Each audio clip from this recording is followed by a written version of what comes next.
আসসালামু আলাইকুম এভরিওয়ান, কি অবস্থা সবার? চলে আসলাম আমার ফেভারিট এবং আপনাদের ফেভারিট করোনা চুড়ি নিয়ে। মনে আছে তো গতকালকে ফার্স্ট পার্টে পোস্ট করেছিলাম। এটি হলো সেই চুড়ির সেকেন্ড অ্যান্ড লাস্ট পার্ট। আমার ফেভারিট ড্রেসের ফেভারিট একটা চুড়ি।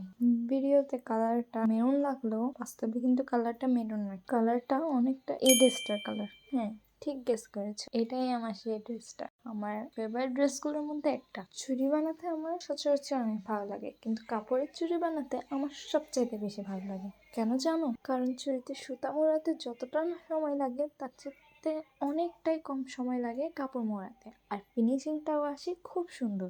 ধরনের চুড়ির পিসগুলোর মধ্যে কাপড়ের চুড়ির পিস আমার সবচাইতে বেশি ভালো লাগে। তোমাদের কোনটা ভালো লাগে কমেন্টে অবশ্যই জানাবে। কথা বলতে বলতে আমার চুরির কাজ প্রায় শেষ হয়ে গেল। ফুল লুকটা তোমাদেরকে দেখিয়ে দিলাম। তোমাদের কাছে কেমন লেগেছে অবশ্যই কমেন্টে জানাবে এবং লাইক শেয়ার দিয়ে সবসময় পাশে থাকবে। বাই বাই, আল্লাহ হাফিজ।